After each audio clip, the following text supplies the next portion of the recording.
First Things, episode number 47. I seem to be lost. And so you're working around the clock so you don't take time for yourself to feel like an actual human being. I used to feel like no matter how hard I worked, I was just spinning my wheels. Trying to be perfect, we try to have everything in place at one point in time, and you can't. Hello, my friends. Welcome back to First Things, the podcast dedicated to practical productivity based on modern research.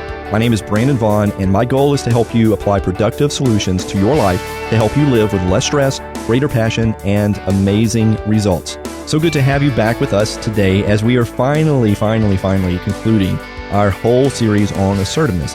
And if you're wondering what we're doing today, well, I thought we finished the book last week. Well, we did. But I thought since we've spent 17 episodes, and I don't think that's fully 17 hours because I've been trying to hit sometimes 30, 40-minute marks, but it's close. I mean, we're talking probably 10, 12 hours of material that we've gone through on assertiveness. That's a class.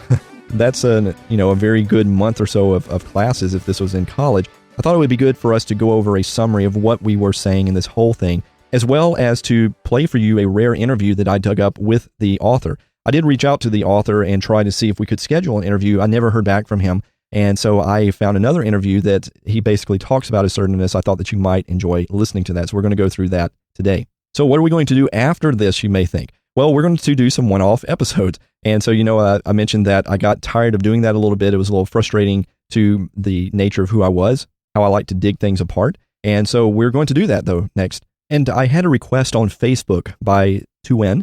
So Tuyen, if you're listening to me, thank you for listening to me. Thank you for making the request. She mentioned if I could do something about passion and careers and things like that. How do you find your passion? How do you know what it is? How do you know careers and things like that? So I want to dig into that in one episode. And then there's some other things I want to talk about, such as my email experiment that we talked about, some just basic things about how you should conduct yourselves in a more productive manner in social media space, such as email or Twitter or Facebook, things like that. Want to talk a little bit about the road to success, what that really is all about. Maybe do an episode about human potential. I found an excellent video by Michael Neal who talks about why aren't we awesomer than what we are today. And I want to play that for you and to talk a little bit about that. And then the other thing I was thinking about doing, besides, as always, my friend Tori, who I keep wanting to try to bring on the show just to talk and gab about stuff. But one of the things, that I've mentioned a few times, hinted at least in the past, is to write books. And not to just make money, just to fulfill passions inside of me, creativity inside of me. I just want to do this. It's burning in me so much. And if it sells one copy because I'm the only person that buys it, then so be it. I don't really care about that. I just got to get things out that are inside of me. And the hard things with that so many times is I feel like I have to choose between things. I'm so busy with work and other obligations, then also doing this podcast and, to do writing on top of that. Plus, I'm also recording music. And at some point, I'm still working on that. I mentioned that now months ago, and I'm still working on that. At some point, I'll start playing you some of that at the very end of the episode. So you can hear it if you're interested. And if you're not interested, then you can just turn off the episode at that point. But I've thought about the fact I should combine efforts. I should use my own advice I've been giving on the program. And therefore, I should make plans and do podcasts around things that I want to write about. So I may do that after we do a few of these one-off episodes. There's a few ideas. I won't mention them just yet, but there's a few ideas of some books that I want to do. And I'm thinking I could do a lot of research and start building together the basic form of a book in what I'm saying on the podcast and my preparation for that. And then I could take that and I would have a skeleton structure for a book that I could go in and embellish in places here and there and do both of them together. So this is one of the things that we will do. And we will certainly still do book studies because, again, as I've said, I don't claim myself to be the expert on every single thing, maybe not even a lot of things. There's a lot of people out there that have a lot of good things to say. At some point, we will still do that study on happiness. And so there's a lot of stuff we're going to do in the future, for sure. So let's go through and summarize this book. So let's take every single chapter and basically say what it was talking about really quick, and then let's kind of give an overall summary of what we were dealing with. So the very first chapter was, what is assertiveness? And assertiveness is this large realization that you are in control of what you will or will not do, but you're not in control of what others will or will not do. Passive people tend to not recognize the control of what they themselves do, while aggressive people tend to try to control what everyone does. And passive-aggressive people alternate between the two in very confusing ways. Assertiveness simply means sticking up for yourself, your time, your energy, your money, your work, your ideas. Assertiveness strikes a happy balance between passiveness and aggressiveness, enabling you to control your own destiny without treading on others. It is what we said was this mutual respect of everyone, that you are in control of what you think and feel. You're not in control of others. It's not about getting your way. An agenda in which you're trying to get your own way is nothing but aggressiveness. It's nothing but manipulation. Assertiveness is just that you own the fact that you are in control of yourself. Chapter 2 was about overcoming the stress barrier. Stress often pushes us. It reveals who we are in our nature, what we fall back on. Do we run away, which is the passive response? Do we attack the source of the stress, which is the aggressive response? Do we gossip and offer indirect attacks, which is the passive-aggressive response? See, none of these are good solutions to stress. Instead, the best solution is to simply minimize the stress so that we don't slip into that fight or flight response. Instead, we deal with it rationally, we use a cool head, we often wind up choosing the best solution for the problem, which is usually going to be the assertive one. You can minimize your stress by doing simple things, as we talked about in those episodes, eating well, getting adequate sleep, minimizing your caffeine intake, getting exercise, trying to live a balanced life, having leisure time. We talked about that a lot in the procrastination episodes as well. Even something as simple as breathing can help. The third chapter was called Overcoming the Social Barrier. Fact is, if you attempt to be assertive instead of what you normally do, whether that is passive-aggressive or passive-aggressive, the people around you might not always react very positively to that. Not because assertiveness is bad, but because they've come to expect that you're passive or aggressive. They might be confused about how you're acting and if it might make the relationship between you worse in the short term. And basically what we said in that whole chapter was to bear with it. Instead of caving in, instead of going back to your previous behavior, keep acting assertive. Things will usually get worse before they get better, but they will get better for you and for the people around you. We said this in a previous chapter that relationships are always about disagreement. There's no person like you on this planet, which means that there's no person that thinks exactly like you, which means there's bound to be conflict and disagreements. Relationship strain is natural. It should be expected. But in the end, assertiveness will make you more valuable, not less, will build stronger relationships, so be patient. Chapter 4 was about overcoming the belief barrier. Many people build up stinking thinking, build up beliefs that reinforce those natural responses. Naturally, for passive people, they believe that assertiveness is selfishness and passivity is the way to be loved and valued, neither of which is actually true. We said this a lot in those episodes, how many times what people are saying assertiveness is really aggressive. They don't want to be bossy. They don't want to always speak their mind. They don't want to tell people off. Well, what you're really saying is you don't want to be aggressive, and you can mistakenly think that's what we're talking about in assertiveness, and it's not. Assertiveness is not about getting your way. It's not about being rude. It's not even about saying what's on your mind all the time. In fact, many times we said that the assertive approach is often found in silence in a situation, not in opening up your big mouth all the time. Also, for naturally aggressive people, they believe that full honesty is always the best policy, and that if you're not aggressive, then nothing will happen, neither of which is actually true. And there was a ton of such beliefs in that chapter that the author talks about, where we evaluate why something is not really true. He offers different types of techniques to eliminate that from your life. Really interesting chapter. I really love stuff about stinking thinking, and that's a good chapter to go back into. Chapter 5 was the reality check, where we really drilled home this fact. You are in charge of your own behavior. Others are in charge of their behavior. And that's really the key point of the entire book. You can't really control the choices of other people, but you can control your own choices. To try to control the choices of other people is aggressiveness. It's manipulation. Sure, you can use aggression to strongly influence other people's choices, but it's going to come with a huge cost. Resentment is usually going to happen. Relationships are going to suffer. Distrust is going to enter in. And as we've said as well, if you just choose passivity, let others dictate your choices, then you become their doormat. You become their slave, and you are meant for so much more than that. Chapter 6 was on the launch pad. That's preparing for change. This is where we learn that assertiveness is what you do. It's not who you are. So we hear this argument all the time, well, I'm just not an assertive person. Well, you're using that to describe who you are. That's not assertiveness. That's getting into passiveness, aggressiveness, those things. Assertiveness is what you do. It's a choice you make in how you communicate with someone, not who you are. You may naturally be a passive person, but you can choose to act in ways that are assertive. You can be naturally aggressive, but you can choose to scale back on the aggression toward others. Instead, focus on what you're doing when you interact with others. Stand up for how you spend your time and energy. Let others make their own choices. You're going to make some mistakes along the way, and that's perfectly okay. That's fine to do. Just keep trying to find that sweet spot of assertiveness. One thing we learned in that episode, one great technique is to minimize your communication, to focus on making your messages as slim as possible, only communicating the bare assertive essentials. Chapter 7 was on becoming visible, nonverbal behavior. This was the whole episode on body language, which was a huge, huge importance to learn how to do your face, do your hands, how to position your shoulders, all of this stuff vitally important. This is where we invited Vanessa Van Edwards on the show. She gave us a lot of hints. I hope you picked up some of her courses and things like that, working your way through that. In this chapter, there's a very long checklist of nonverbal things, behaviors that you should work on, usually in front of a mirror, maybe with another person. A huge, huge chapter. And I hope that you go back to it quite a bit because the body language is a huge thing in this whole deal of assertiveness. Chapter 8 was about being present, giving your opinion. Passive people tend to not give their opinion at all, while aggressive people will tend to state their opinion in such a way that everyone else is wrong. Neither of those is a good thing. Instead, we need to focus on actively expressing our opinion, but frame it well. State it from your perspective. My take on this is this, or I enjoy it if this happens. Don't criticize other people's views. It's quite likely that other reasonable people will have their own take that differs from yours.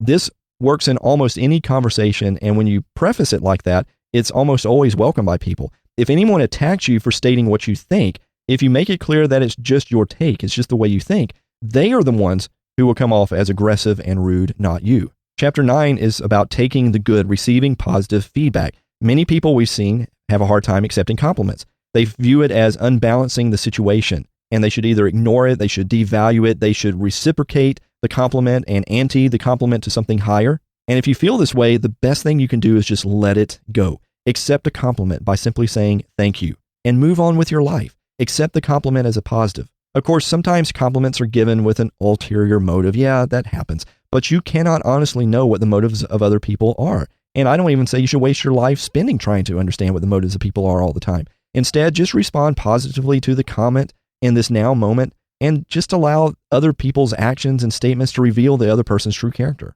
Chapter 10 was about giving helpful positive feedback. The best way to give positive feedback is to avoid ulterior motives. Never give a false compliment. We learned about that in that episode. Don't give false compliments. Don't give a backhanded compliment. You should also try to compliment things that have already happened, like complimenting someone on a lovely dinner after the dinner. Avoid compliments when you're trying to use the compliment to get something, like complimenting someone on their car when you need a ride or something like that. The best positive feedback is honest positive feedback that only serves to tell someone else what they are doing well from your perspective. Anything beyond that tends to spoil it altogether. Chapter 11 was about taking the valuable, receiving negative feedback. What about negative feedback? Well, again, if someone offers you negative feedback, your best bet is to always hold back. Accept what they're saying. Your only response should be for clarification or to explain something without offering excuses. Don't try to change their mind or argue with them. It isn't going to work. It's going to create more of a scene. It's going to create more hostility in the end. Later on, you can reflect on what they said. You can draw your own conclusions. Quite often, particularly from people with aggression issues, the negative feedback will have very little to do with you, but instead it's going to have to do with their own hangups. Careful reflection is going to reveal whether that feedback is something you need. It's going to show if it's something you need to work on or something just to ignore altogether. Remember, we said in that episode, every person is your teacher, so learn from them. It doesn't mean that they are right. It doesn't mean that 100% of it's right. It doesn't mean that 99% of it is right. It could be 0.01% is right and all the rest of it is garbage. We talked about in that episode, seek the treasure in life. And it may be piled under a big pile of crap, but dig for it. Find the treasure in your life and don't settle for whatever people want to toss on you. Chapter 12 was on constructive, not critical, corrective feedback. How do you give negative feedback? That's very hard for passive people to do, but there's a few principles we learn about that.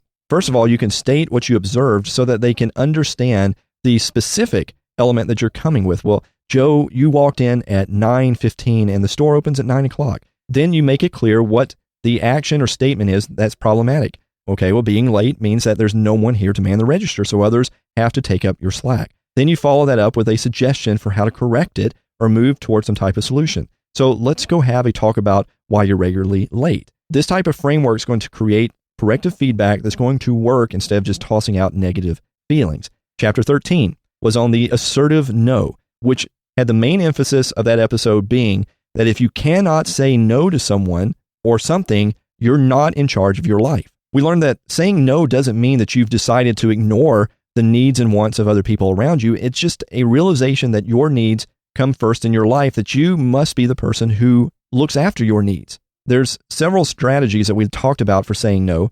We've talked about this in previous podcast episodes as well, where I talk about these different techniques for saying no. But some basic ones we learned in the book is that you need to first decide what you're going to say before you even speak. If you don't know what you want to say yet, then don't answer anything. Second, if you're going to say no, then be strong about it. Don't try to soften it by apologizing by half-heartedly saying no when it sounds like you're saying yes. Don't make excuses that people are going to try to counter or try to address for you saying no. Also, we talked about that many aggressive people will continually keep asking if they want something, and if you've decided to say no, you've got to keep saying it and don't reword it and don't give in. Remember, we talked about that many people often will ask you 3 or 4 or 5 times because they think you will cave in, and they were probably just on the verge of giving up asking you when you gave in and said yes. You've got to just be a broken record and keep saying no if it's something that you do not want to do. Chapter 14 was about making requests without controlling others. This is another part of balancing assertiveness, avoiding falling into passivity or aggressiveness,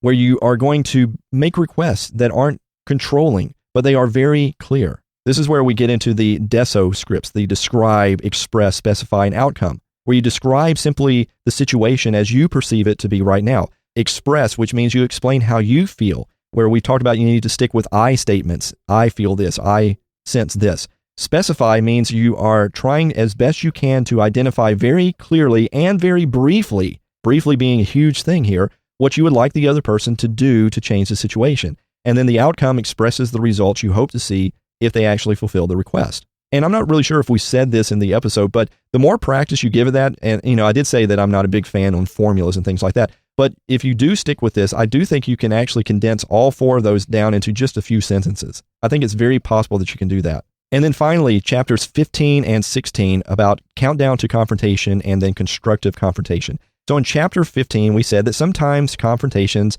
are unavoidable, particularly if someone is demanding more than what is realistic or is socially acceptable. So unfortunately, confrontations are occasionally part of appropriate assertiveness, as long as you prepare for that confrontation in a rational fashion. And we spent a lot of time in that episode talking about how you want to prepare before you get into the middle of confrontation for how you're going to handle things, such as stating the issue to yourself and making sure you understand why this is an unresolved problem. We talked about symbolic value, how people can tie things into unrelated things and see symbolism in there, which is a really hard thing to deal with. Asking ourselves if this is a realistic conclusion or if it's unrealistic, trying to figure out what you want to come out of the confrontation. Do you want a behavioral change? Do you want a person to reflect, make a personal change within themselves? Ask yourself if it's really you that needs to change, and make sure you're picking a worthwhile battle. We talked a lot about that. Many things aren't worth fighting, and some people feel like they have to battle every single thing. And a big thing, maybe it's you that needs to change. We need to be very honest and reflective when we hear confrontation and ask ourselves if it is us. But at the same time, don't fall into the other trap where we always assume it's us, or the other trap where it's always the other person. We need to take always honest assessments and look at things and realize that the truth in life is that sometimes it's you, sometimes it's them, sometimes it's both of you. Talk about choosing an appropriate place and time. Make sure you're safe during the confrontation. Then in chapter 16, the actual confrontation is relax as much as you can. Things can get intense. Emotions can get all wacky. They can take over. Things can escalate. You've got to try to keep calm, keep your voice even. Don't show any kind of signs of agitation. And if you feel that way, then take some time out. Leave the situation. You've got to focus on making it clear how the problem is negatively affecting you, not focusing on winning something, just making your concerns heard. Remember, assertiveness is not about getting your way. It's about making your concerns heard. Don't bring up old history. Let sleeping dogs lie. Focus on the issue at hand. Avoid absolute statements like you always do this that are usually wrong to begin with. They're usually never factual. They're going to send your whole discussion down a bad path. Try to find solutions that are based on common ground. Try to find win-win situations. Recognize both sides are probably going to have certain needs. Both sides probably have legitimate points.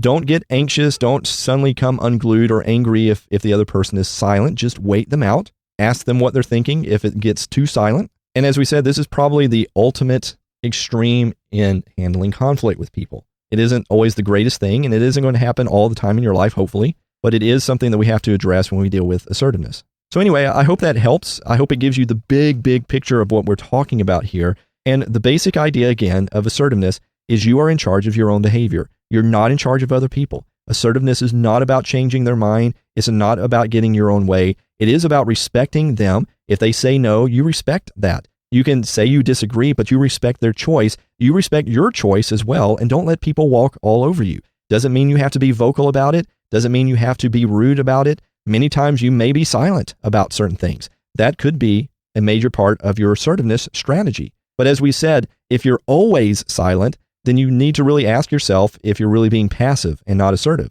And if you're always vocal, you need to ask yourself if you're really being aggressive and not assertive. And if you really have ulterior motives and you really hope to see people fail, you need to ask yourself if you're really being passive aggressive and not assertive. As we said, and I still think this is true assertiveness is something that we can live all the time. It just isn't something we're always going to be vocal about. It is about being in charge of your own behavior, not in charge of other people. Now, let's take some time and listen to an interview with Randy Patterson about how and why we should be assertive, in which he's going to explain that assertiveness isn't about building a good disguise. It's about the courage to take the disguise off. It's about being there in the moment. And again, this is a basic summary of the person who wrote the book, and I hope you will enjoy it. It's as they go into different aspects of what assertiveness is all about.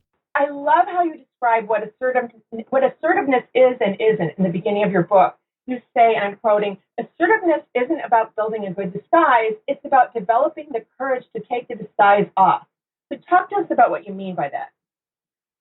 Well, I think that people often think that what they want to be able to do when they're talking with other people is to create a really great persona, like a really nice, thick shell that, nobody can crack through, or indeed nobody can see through. And that actually doesn't work that well. And as you discovered earlier in life, apparently, it doesn't actually lead to a feeling of being liked, and it's not actually even all that effective. Much more effective if people sense that they're actually in the room with a human being. And so this is about taking the disguise off. The disguise is about, oh my gosh, what if people disagree with me? Or the possibility of a threat. And this is about realizing that there may not be much of a threat. And like you say, assertiveness is about being there. And that's so different from what I was doing as a kid. I was trying to really be somebody else, and I really just wanted to disappear. Yeah, there's a branch of therapy called object relations, and they talk about being a mirror object, that your function in life is to be a mirror of what somebody else wants, thinks, or plans to do. And, much as we're all, wonderful narcissists, eventually, even the worst of us kind of gets bored with a mirror. No, absolutely. And well, talk about first what's at the root of a lack of assertiveness. Well, it kind of depends which direction a person is going, I think. If you're sliding off to one side, then you might be adopting more of a passive style. And they're really your guiding principle. Your motto is avoid conflict, do whatever it takes, because conflict is really scary and awful, and you're going to lose every single time. So you just, cave in, give them what they want, hand over your lunch, and, go, anything to pacify others. And then there's we'll get to all these styles because they're very important. You describe them as 4 primary communication styles that we have: assertive, passive, aggressive, and passive aggressive. And this passive one, I love this. You say that when we're communicating in a passive way, that we get into these unreasonable demands from others, and it's just, it's basically like we're on a leash to just anybody we know who's a little more forceful than we are. Absolutely. And often there's this feeling, that eventually if I say yes, okay, here, okay, I'll drive you there, that there's a finite number of things that they're going to ask. And if we just give in and give in and give in, eventually we're going to get to the bottom of the list, and then finally it's going to be our turn. Except the act of doing that makes them make the list longer. It actually perpetuates the very problem that we're trying to solve. Yeah, it's so incredible how we have these sort of covert contracts the way it's going to be, except other people have no idea, and they see that we're marks and they can play us. Yeah, they didn't sign anything. They don't realize that the hidden contract is, I'm going to do all this great stuff for you and pacify you, and in return you're going to love me and respect me. And they don't, because they didn't realize that was the bargain. And that it's beliefs that hold you back, that we always have the choice of whether or not to be passive. So what are some of these beliefs that hold us back if we're a passive communicator? Well, one of them is just that conflict is too scary, that you don't have the resources, you don't have the ability to fight back against these things. So if they disagree with you, they're gonna attack you, and you're just gonna cave in anyway. So why not just do it like right off the bat? Another one is the sense that if you've been doing this for a long while, you're so resentful by now that if you open your mouth, it's like a balloon popping, right? It's all going to come out all at once, and you're going to go into an insane rage that's going to last for weeks. That's slightly less common. But a lot of people are raised with this idea, you're only worthwhile as long as you're doing something for someone else. Now, great, do stuff for other people and get a lot of self-esteem out of it. Fine, this is actually successful child raising. But only is a problem. So people really feel that is their value, is subsuming their own identity and interest in favor of others. And you so those are a couple of. And you say also that people that grow up in these families, either where the family is so violent and aggressive that anything but passivity is sometimes a bad style just for staying alive, and that some people just don't see assertiveness in action. And so, they sort of don't have any good examples of people close to them. I mean, of course they have them in the world, but it somehow keeps people back to come from that kind of background. Tends to. Yeah. Even in the world, I mean, you don't really see people in their bedroom, in their intimate relationships. And so that's the model that you often have from your childhood. So if you don't see it, then you might not know, well, how would I do it then? Right, it's very hard to make this stuff up. And you brought up a great point. It just pervades your life. So even in the bedroom, something as simple as saying, slower, faster, can we do that longer? I mean, people, they're so meek, the passive people, that they don't have the sex lives they want, so no wonder they're angry, because they never get what they want. Yeah. And that's often where our anger comes from, is the sense that we didn't get what we wanted, even though we actually never asked for it. Yeah, the other people didn't read our minds properly. Right, because we're not asking for it. Well, let's move on to the aggressive style. I think we all understand what that is. And you point out that it's a style that has some advantages for achieving your goals in the short run, sort of intimidating others into doing what you want. Yeah, I mean, if you emote loudly enough, you'll scare people into doing what you want, whether you're a boss, a partner, a parent. But, it does have those disadvantages. It's going to scare them off, and eventually they're going to try and avoid you. They're not really going to want to be there, and they don't really want to cooperate with you.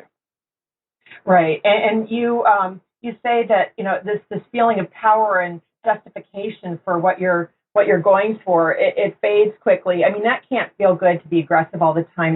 That's pretty stressful to have that always be your style. Well, it's stressful during it. I mean, the fight or flight response, fight being, anger, in effect, or the emotional component of it is anger. But afterwards, people wind up with a sense of guilt, a sense of, I really probably shouldn't have said that. Maybe I'm, overdoing it. Or even, for example, if you're an employer, you realize you've got this huge turnover rate, and you're constantly interviewing new employees who are only going to last a week. So there's all these downsides, emotional and practical, to that style. And then you talk about the passive-aggressive style with elements from both the passive and aggressive styles. And you give an example. One of them would be undermining coworkers by bad-mouthing them to the boss, or accidentally, quote-unquote, dropping a can of paint all over the bathroom floor, or, doing a household chore so badly that someone else takes over. These things, people who do these, what's behind this kind of behavior?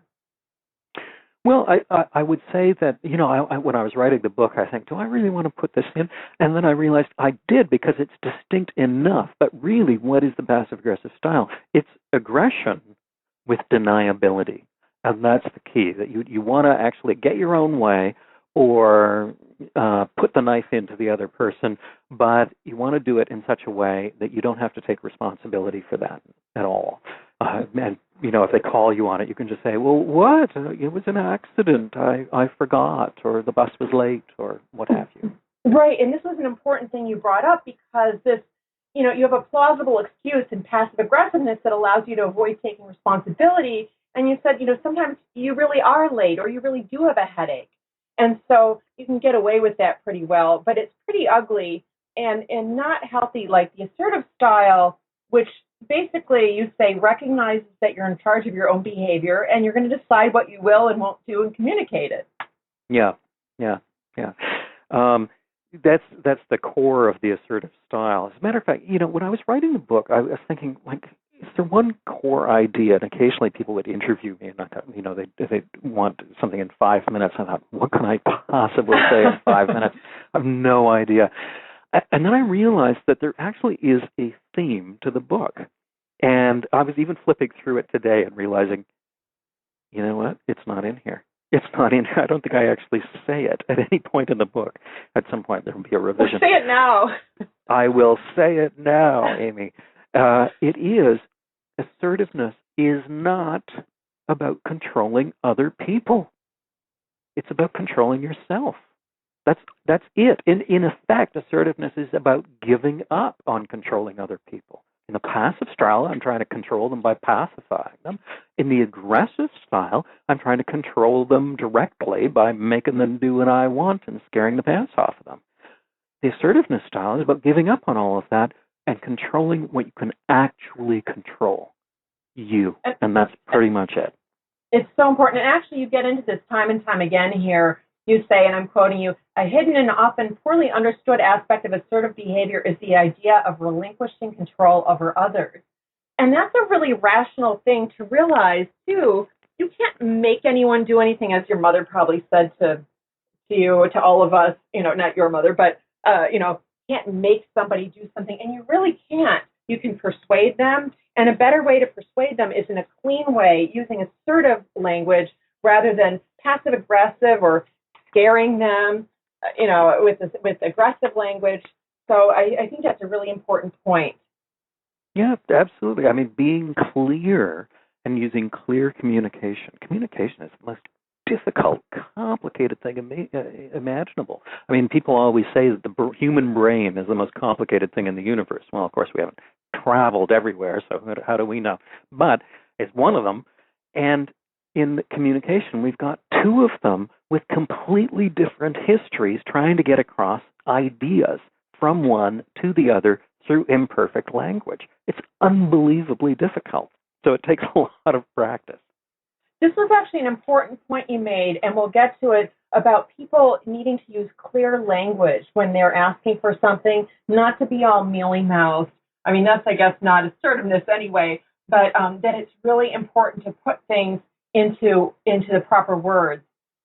This is Amy Alcon's Advice Goddess Radio. My guest tonight is clinical psychologist Dr. Randy Patterson. He's author of a book I recommend in my column. It's terrific, and it is the Assertiveness Workbook, How to Express Your Ideas and Stand Up for Yourself at Work and in Relationships. And I love this because it's really practical, and you over and over again let people know how they're going to fail and what they should do to remedy that, which I think is very realistic and great. Yeah, well, I mean, people are going to have that temptation. You could try. I mean, if you're trying out anything in the book, and you need to, then it's probably because it's an unfamiliar thing. And of course, the first thing that happens anytime we try anything unfamiliar is we think, maybe I don't really want to do this. Really, it feels too awkward. It feels wrong, and I don't think it's going to work anyway. Well, another thing that you talk about that's a big problem is the stress barrier, as you call it.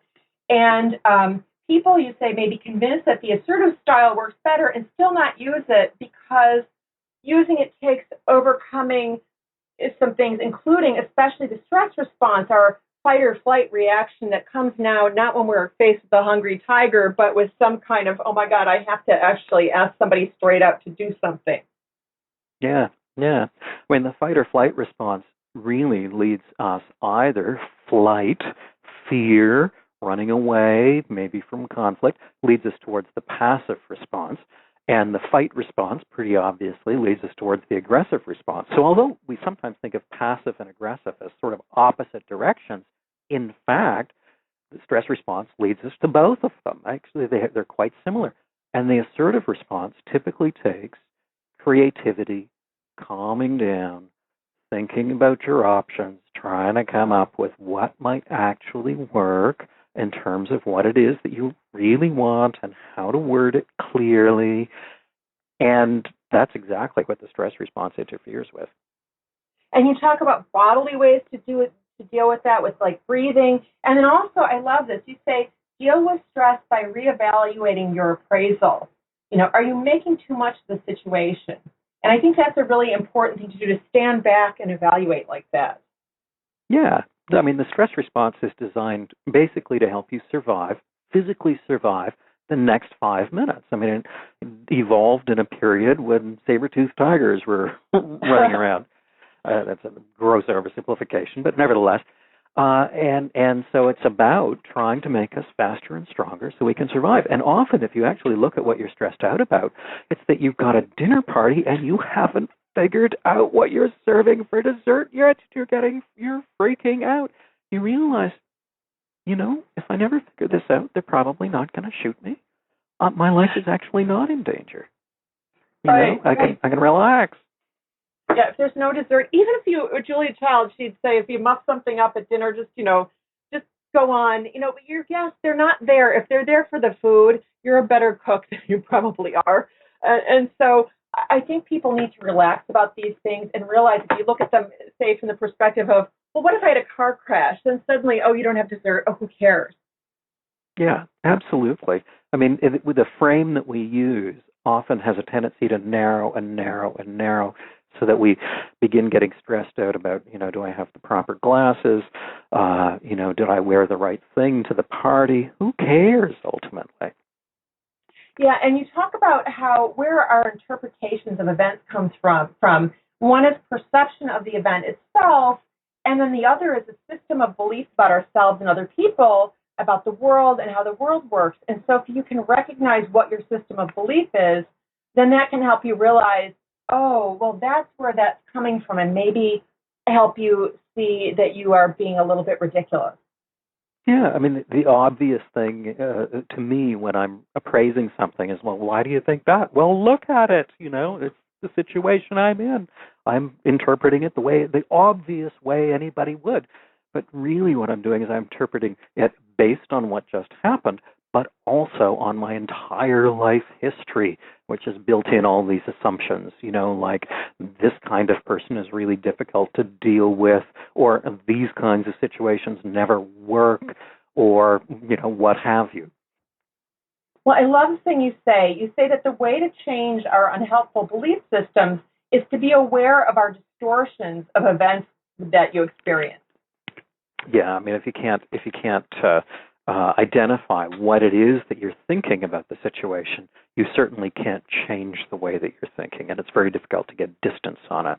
So it's always worthwhile to ask ourselves, what's holding me back here? Let's say I'm reluctant to express my opinion about something. What's holding me back here? What do I think would actually happen if I did this? If I was open. That's a great question. What would actually happen? Is the earth going to open up? You're going to fall in. Something will grab you with a big claw, or will you just be embarrassed for 30 seconds and life will go on? Yeah, I think that people really need to seek out embarrassment as much as possible, because you need to convince yourself. As a matter of fact, you need to convince your gut that you can survive embarrassment. The only way, you can't read a book and figure that out. You just have to do it. So, the clumsier you are, the better, really. You just need to fall on your face a lot. Yeah, that is such great advice. And we talked a little bit about Albert Ellis, the late founder with Aaron Beck of cognitive therapy. And he used to have people in New York, and I think I've talked about this in the show, go to the Rockefeller Center and say, I just got out of a mental institution. Do you know what month it is? And call out the stops in the subway. They would see that those horrible things didn't happen, that nothing really happened. People thought, oh, another New York weirdo, whatever. A friend of mine went through a course of therapy, and her graduation exercise was to set up a card table with a tablecloth and nice silverware and serve herself a wonderful meal. at the corner of Georgia and Granville Streets, which, let me think, would be basically the New York equivalent of Times Square, alone, right? So she was supposed to do this, and she actually had to eat the entire meal very slowly. And she said, after that, I haven't really worried about things too much because people thought I was really crazy then, and I lived. Wow, that's actually, I would love to do that. You're speaking to a woman who started out giving advice by giving free advice in the street corner with two other women with a magazine rack as a table on West Broadway and Broome and Soho as a joke, and people sat down because the sign said free. So obviously, I'm hard to embarrass these days. So. Well, I mean, and that's wonderful, right? I mean, that kind of fearlessness, I think, is cultivated in the same way that we cultivate muscles, with practice and reps. You're absolutely right. And you remind me. So here's something that people could do, and probably nobody wants to do this but me, but I actually want to, because I like to make people laugh, go out. I want to get ears, little cat ears that match my hair, and just wear them unremarked to go to the drugstore. But those things really, when you see, actually, you'll make people laugh, and in a good way, usually. And even if you don't, you'll see that it isn't fatal, and it's kind of fun. Absolutely. Yeah. I mean, I invite clients that are fearful of embarrassing themselves. I say, you're really not afraid of other people. You're afraid of embarrassing yourself. So unfortunately, we have to do it. And can you think of anything that would be conceivable? And we have people trip on curbs and things like that, or indeed fall down if they're any good at that, right? Or have your hand shake so you spill a little coffee at the coffee shop. Something like that. They can be very, very small, but the very fact that you did it deliberately, you deliberately did something stupid, you made something wrong, you parted your hair the wrong way on purpose, really is startlingly powerful. You might think you need to do like something way over the top. You don't. I tend to think if you have problems with the part level of life that you have really deep problems, but I do think that if you can look at your life and laugh at it, and there's an important thing, and we just talked about Ellis for a second, but he talks about how people are, that we need to accept that we're fallible. And once I accepted that we're all screw-ups and that I'm fallible and I make mistakes, then I could laugh at my mistakes instead of finding them evidence that I am a horrible, bad loser of a person. Yeah, absolutely. I mean, people, are often fearful of becoming assertive because they're afraid that they might not do it right. And I always tell them, well, you won't. I mean, that's not a possibility. That's a certainty, for a long while. We just have to get through that awkward stage where we are practicing it, and it doesn't come out all that smoothly. We just need to lighten up a little bit and realize that it's probably not the end of the world. No, we really do. And when we come back, we're going to talk about how to become assertive. This is Amy Alcon's Advice Goddess Radio. I'm talking with clinical psychologist Dr. Randy Patterson. He's author of a book I really recommend, The Assertiveness Workbook, How to Express Your Ideas and Stand Up for Yourself at Work and in Relationships.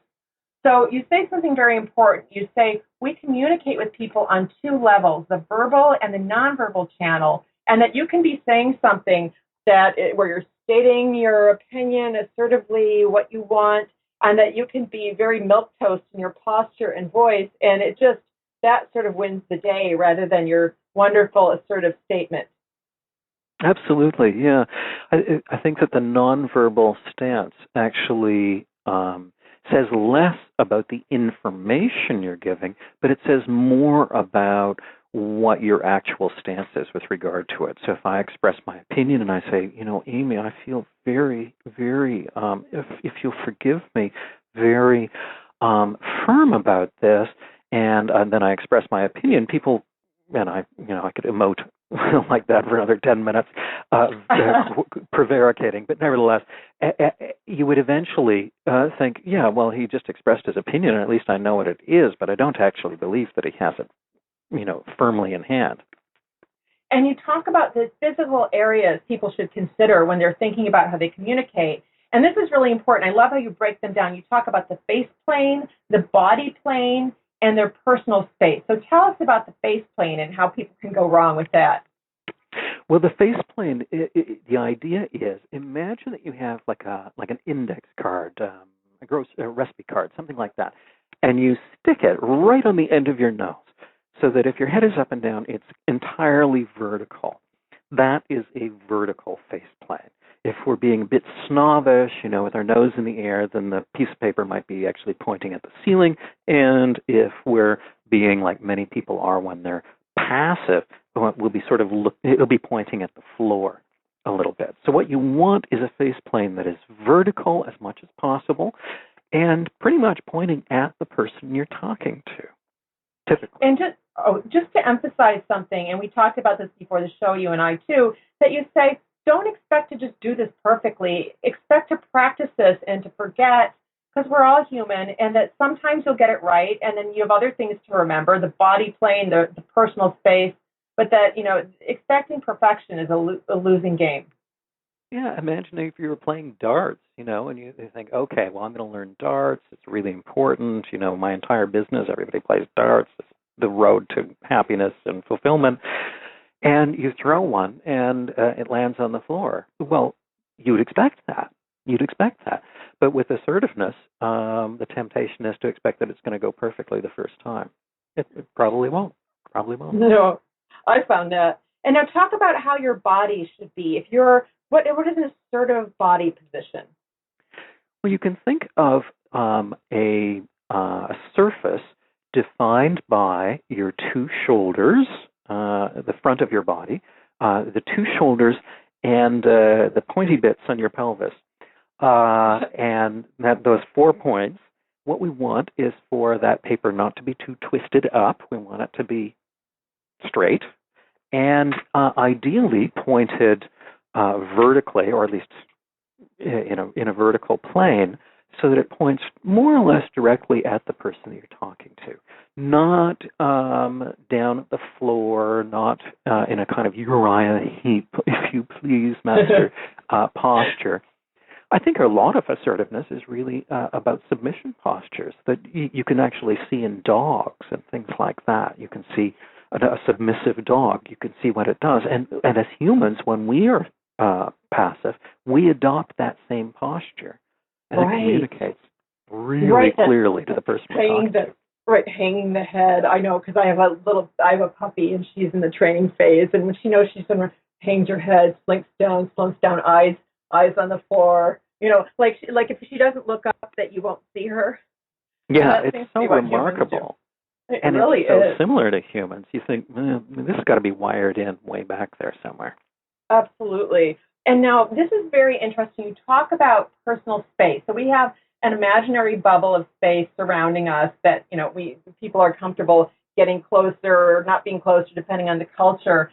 And you say, that how people deal with the discomfort people feel when somebody's in their space, that relates to being assertive.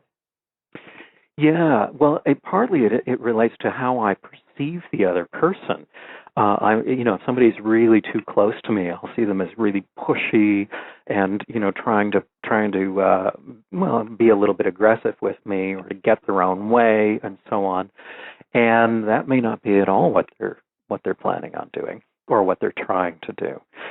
Similarly, if somebody is too far away and if that body plane we talked about earlier is sort of oriented away from me, then I might think, well, they're kind of avoidant and they're expressing this message, but it's not very powerful. I could probably ignore it and get by. It's challenging sometimes to figure out because there are such wide cultural differences. Right, and it's very important. People don't really realize, and I love this chapter you have on nonverbal behavior, because that really is the other half, or sometimes more, as you say. And there's more recent research on something called power poses I've talked about on the show before. Dana Carney and a few other researchers have done this research that seems to show that if you pose in those sort of quintessential Gordon Gekko, hands behind your head, feet up on the desk poses, that it measurably increases your testosterone, your willingness to take risks, and the sort of gambling games economists give people in these studies. Mm-hmm. And so, your advice for people to practice this healthily assertive body language is really important, because that can maybe sort of put the verbal stuff we'll get to next on turbo in a way. Yeah. We might not want to adopt a really aggressive-looking posture unless we're in a situation that might call for that, in which, let's say, we're dealing with a bank manager who's deciding how to deal with us and so on. If we look very, very confident, that might work in certain circumstances.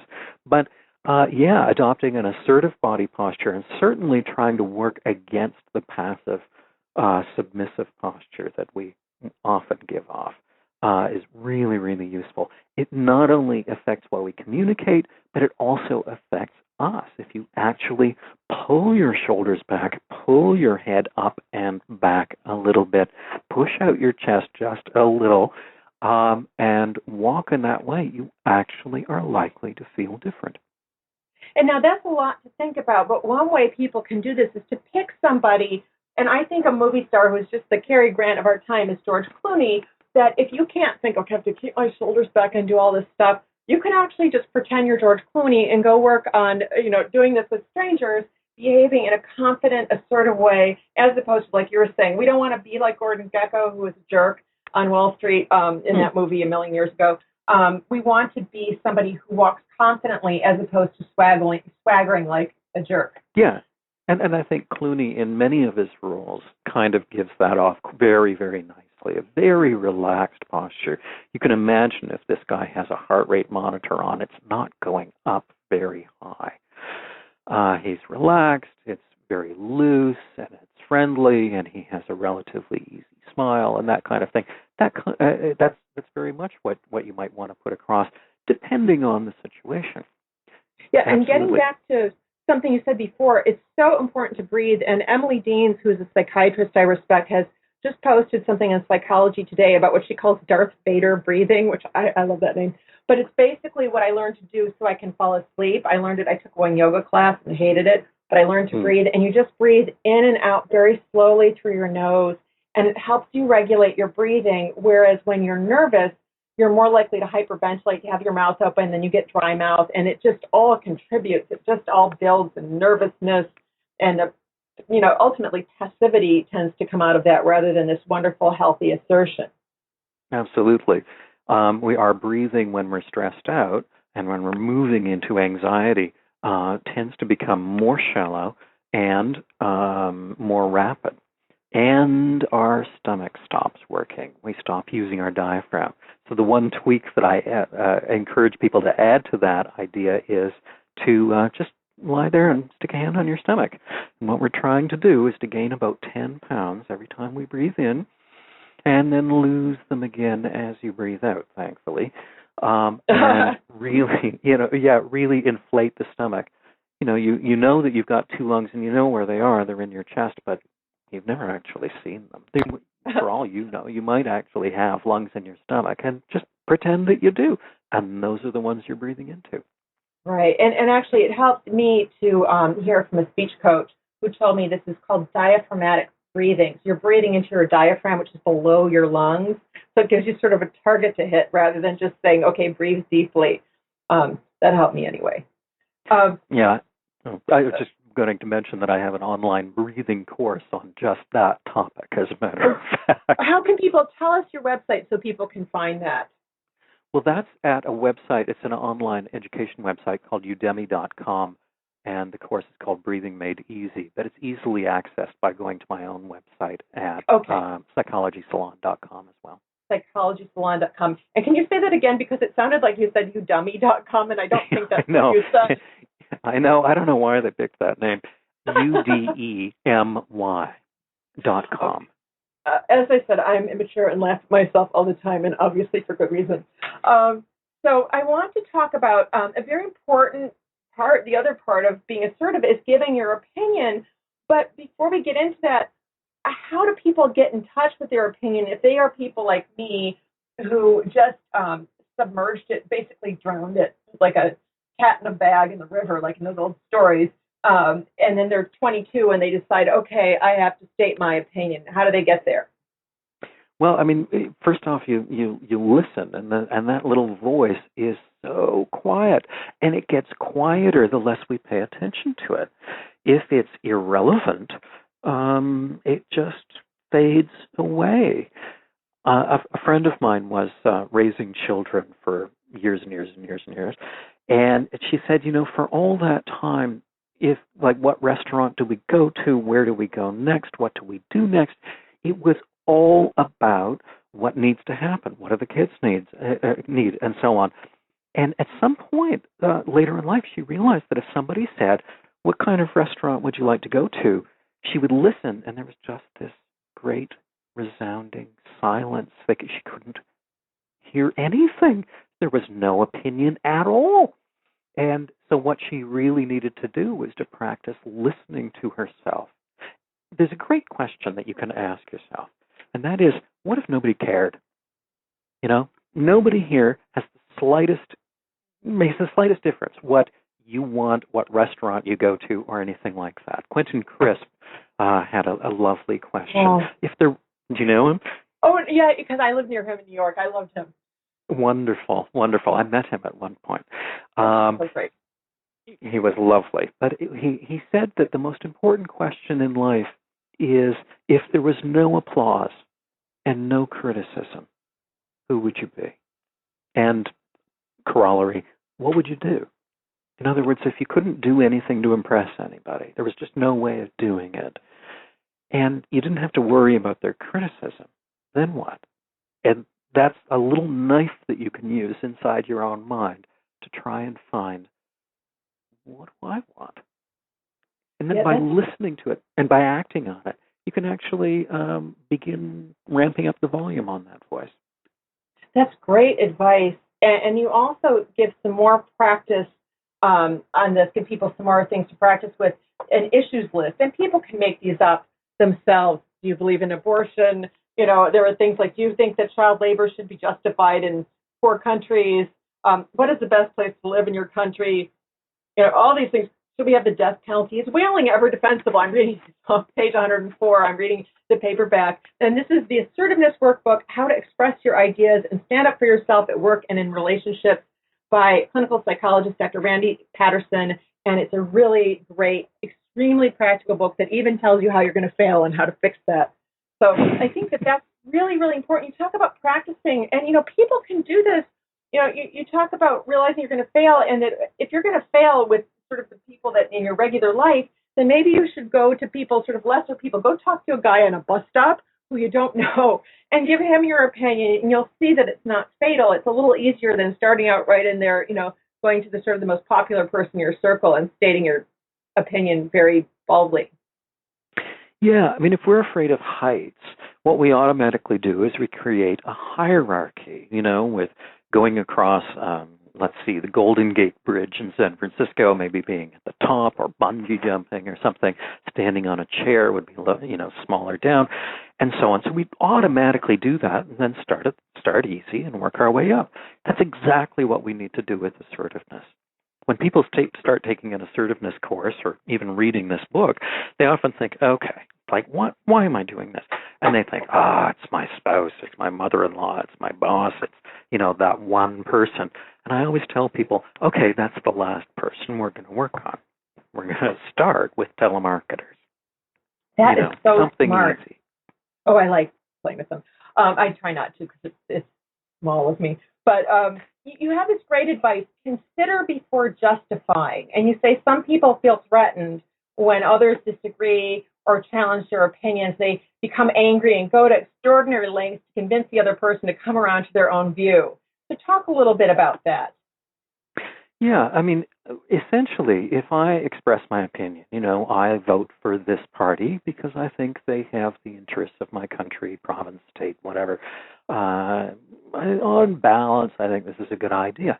Fair enough. Where's the threat there? There really isn't one.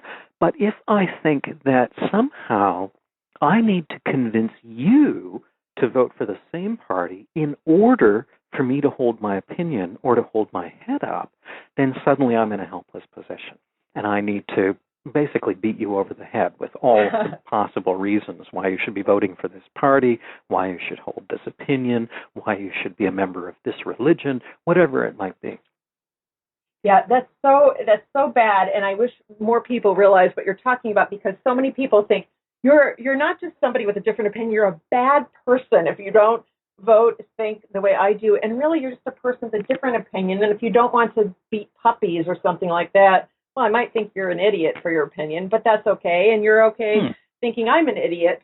If there's something behind that besides just sort of you don't like the person. Yeah, absolutely. I would agree with that. I put it in less than clinical psychologist language, but you get what I mean. And so, listen, good clinical psychologist language is no jargon as far as I'm concerned. I'm with you. And we talked about Ellis, and I loved Ellis because he swore, and they once had to not print this conference, all the talks, because he swore so much. I thought that was very funny. So this is very important, because you say assertiveness is meant to improve our relationships interpersonally, our romantic, our friendships. So we might expect everybody around us to be very enthusiastic when we become more assertive. And you say, no, don't count on that. No. I mean, part of it is that if we are appointing ourselves doormat, to put it unkindly, that has some real downsides for the relationship. Ultimately, people don't want doormats. But it is convenient. If my partner is my doormat, then I always get to go to my restaurant, and we always get to go to the movie that I want to see, and so on. When the partner begins taking that back, when the friend, when the employee, when whoever begins taking that back, it's like you are taking away control from the other person. They're only controlling their own behavior, but that's control that you've had, and you don't want to give up control. Life is difficult, and so they'll often resist that. The problem is, ultimately, assertiveness will be helpful in the relationship, almost certainly, but in the short term, they're going to resist it because of what it means, because they're losing control, and also because if you suddenly say, well, actually, I'd like to go to a Greek restaurant, it's like a repudiation of your entire relationship, in which it's been the other person who decides what kind of relationship it is. Right. Or what restaurant you go to, sorry. Oh, sorry. No, I love how you put this. You call it the history problem, that your friends are used to you behaving passively. And you say, take time when you're becoming more assertive to think about people in your life. If you become more assertive in your relationship, who's likely to resist? Because then you'll be prepared for this. Yeah, and you can also tell them, I realize I've been unassertive, and I've been kind of fearful about expressing my own point of view, so I'm going to be doing that a little bit more. It might not be the most convenient thing for everybody, but oh well. But I'm going to be doing it. In this way, people will realize what you are doing. It's not that suddenly you hate them, or you're becoming this completely different person, or you're depressed, or some pathology is overtaking you. No, you're actually trying to stand up for yourself a little bit more.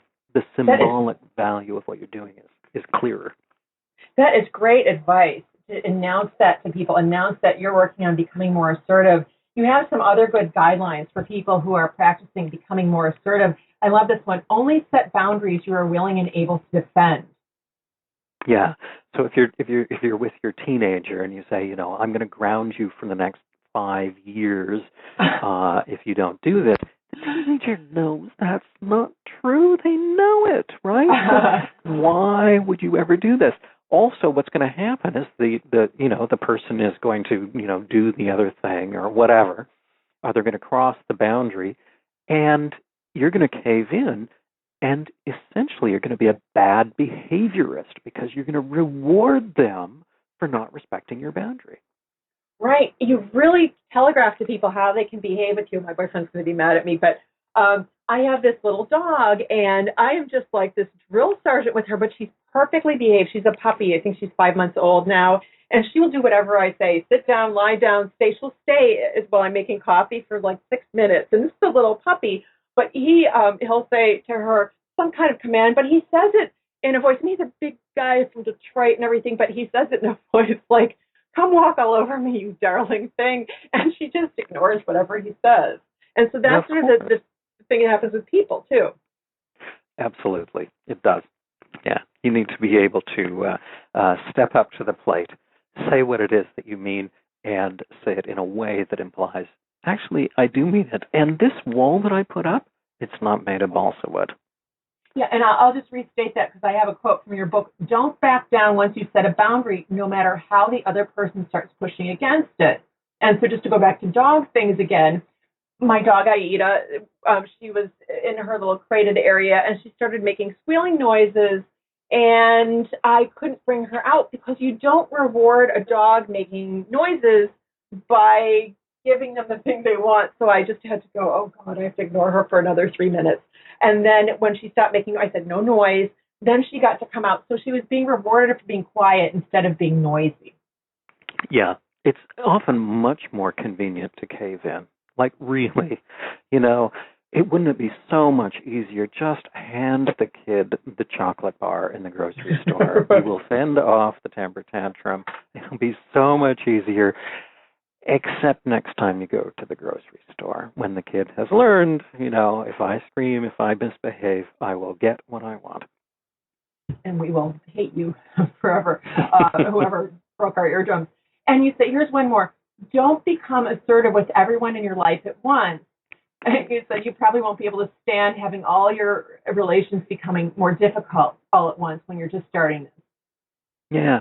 One of the points about being assertive, I mean, people always respond to these things with hope. I suspect they buy my book out of hope, which some of that hope is, I should say, is probably well placed. But some of it is not. The idea that I'm going to be assertive, and like, why am I wanting to be assertive? So that things get better. So why would I do it if I knew things were going to get worse? And you know what? Things are going to get worse.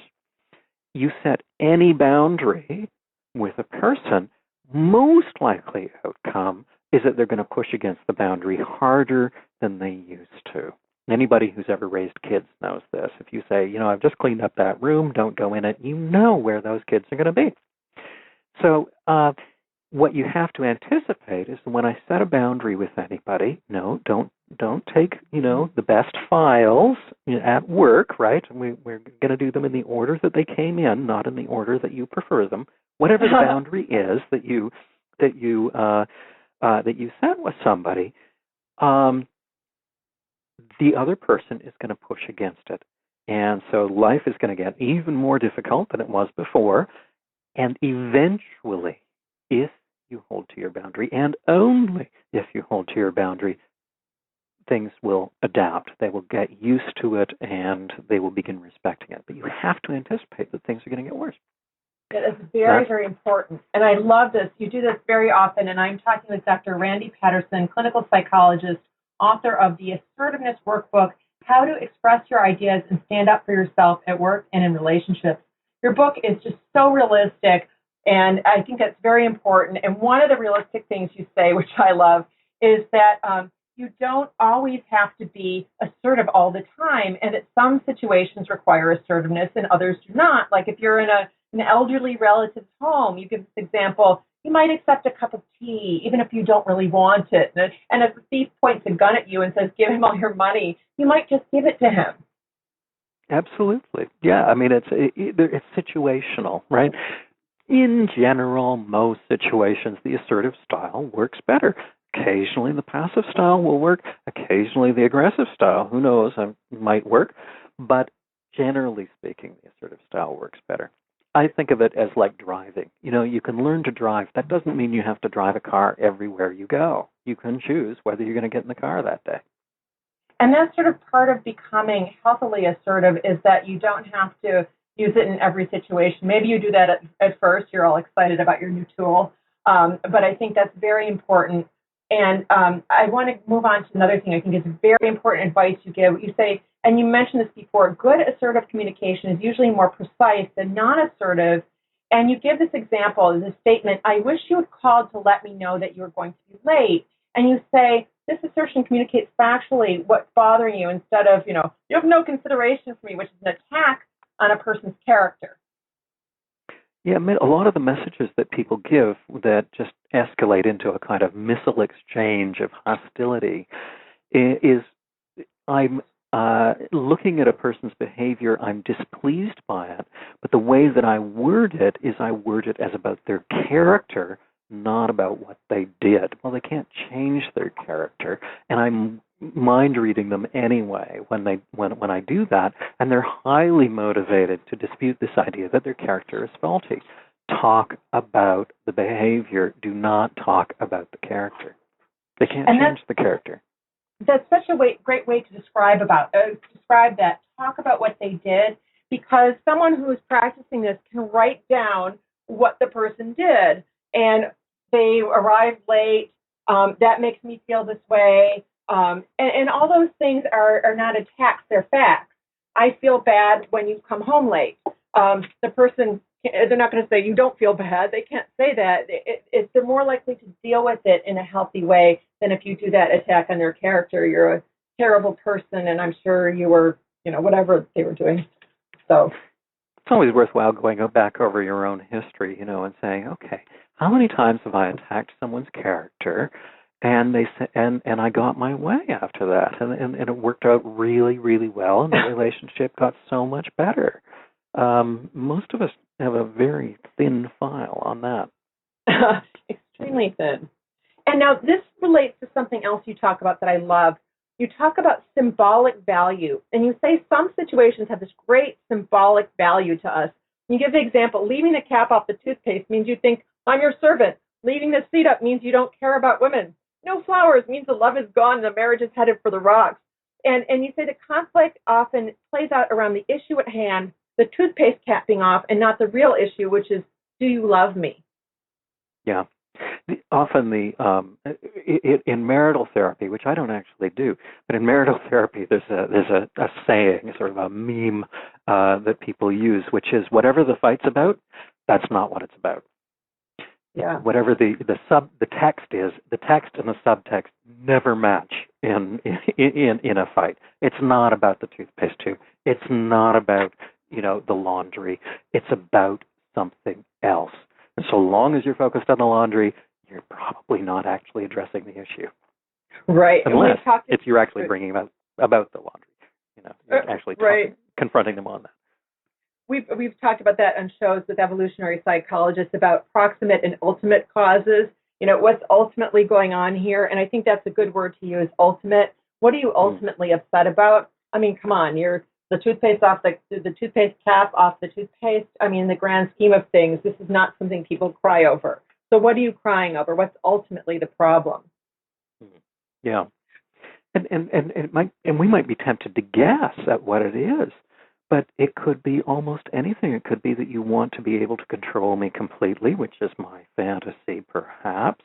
But it could also be that you just have this sense of chaos when you come home, and it just makes you anxious when you're coming home from work, and you see, oh my gosh, there's stuff everywhere.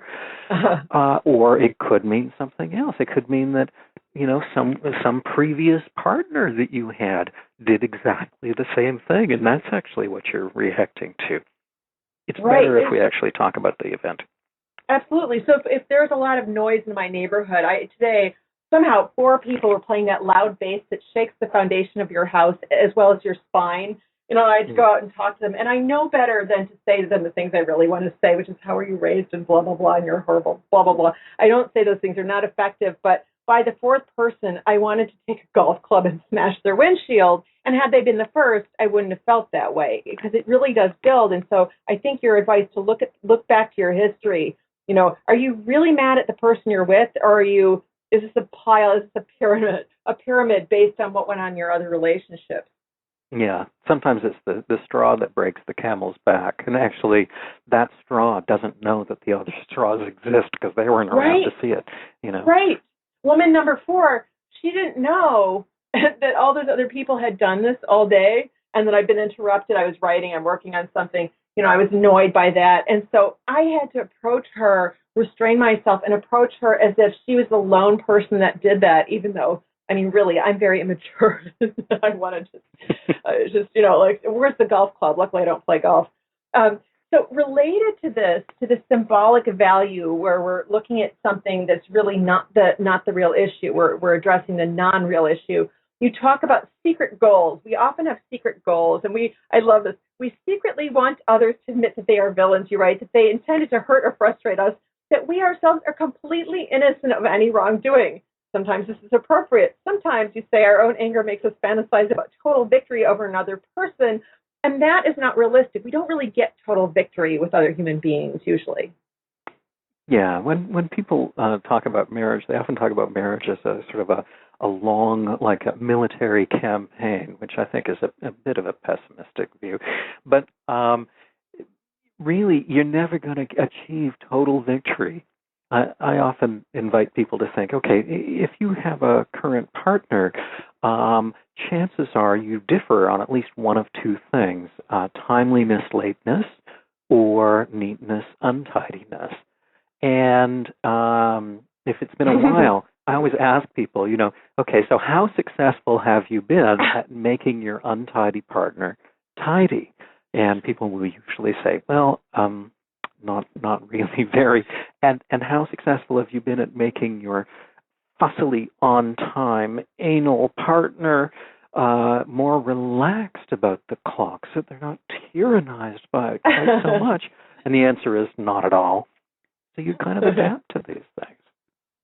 I'm looking at a Skype message from Greg. Leave it alone, love. He didn't want me to comment on that one. But no, people just have these problems. And I think John Gottman, the marriage therapist, has written about this, that there are unsolvable problems and that you have to accept that. And I think it's very wise the way you're talking about this.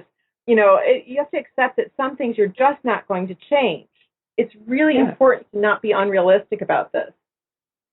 It really is pointless to try and even be, really nicely assertive with somebody about reforming their life and becoming an on-time person or becoming a less on-time person. It's just not going to happen, so you don't do it. You don't drive to an island that doesn't have a ferry that goes there. So you're not going to try that. You basically pick and choose your battles. But what you also do is you control yourself. You recognize, okay, wait a minute, I'm with this partner who is perpetually late, so I'm going to stop saying, I will meet you on the corner of Main Street and Oak Street in the pouring rain. I will just never say that. I will say, I will be in the coffee shop at the corner when you appear. I'm glad I have a healthy relationship. Greg waits at Staples and looks up the sports scores on his phone, and I call him. Anyway, I'm not probably supposed to say that, but I did. So we just have about 2 minutes left. I just wanted to have you go back to something I think is so important. You have this great chapter, Postscript Being You, and I've been talking with Dr. Randy Patterson, author of the Assertiveness Workbook, terrific book. And you talk about that people who want to be more assertive have to put up with a period of awkwardness. They can't expect this to be instant. So just give us some final words on this to help people be realistically assertive. People always want to be authentic, and you want to be genuine. And for your behavior to be a full expression of who you are in that moment. When you're learning a new skill, that ain't going to happen. The very fact that we feel awkward doing it means we're trying something new. That's the feeling associated with doing something new. So as you're practicing these skills, you really have to tolerate that feeling of unnaturalness and even sometimes even a bit of fakeness because you are faking it just the way you faked it the first few times you drove a car. Yeah, very, very important. Well, I hope you enjoyed that interview, and I also hope you've enjoyed this whole series. It has been quite a long series, definitely the longest I've done to this date. You remember, though, that at the time I started this series, my most popular episode was the episode I did on saying no to things, which isn't my most popular episode anymore. Let me see what it is, as a matter of fact. The Fear of Failure is now my most popular episode, but in number 2 is episode number 909, firstthingsproductivity.com/09. Just Say No is still my second most popular episode. Stinkin' Thinking is number 3. My episode on Stuck is number 4. My Happiness Prescription, Myth of Multitasking, all these are different types of stats. But it is my second most popular episode, and this is the whole reason why we have spent 18 episodes talking about this. I hope I haven't bored you. I hope it hasn't gotten tiring to you that we've basically been dealing with the same thing for 18 different episodes, 18 weeks. But I've learned a lot. I hope you have too. You may not agree with everything the author said. You still may have some questions. That's quite okay. I still have questions. I still have things I'm working out in this whole thing. But I hope it's helped you to see about how to say no even more in depth than we did in episode number 9. It's interesting. Episode 10, fear of failure, is kind of tied into identity and self-worth. I've said that as well. We've got to talk about that at some point.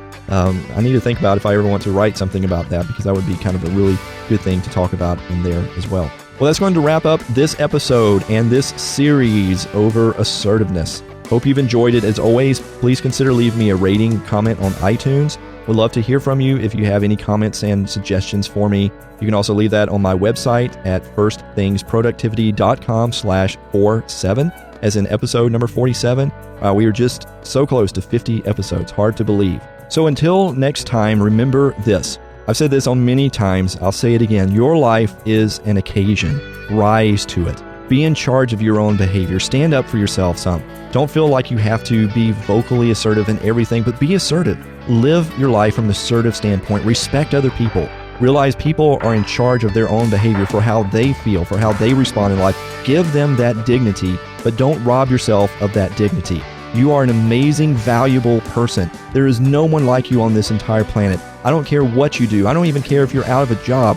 You have an amazing worth on this planet. Now, don't rob yourself of that dignity. Stand assertive, stand in charge of your own behavior, respect and love other people where they are, in their faults. Yes, in their stupidity. Yes, but guess what? You and I are equally well in that camp. We're all in the same boat together. Live your life assertively. Don't live as someone's master. Don't live as someone's slave. As always, embrace today with passion and intention, and don't die with your music still inside you.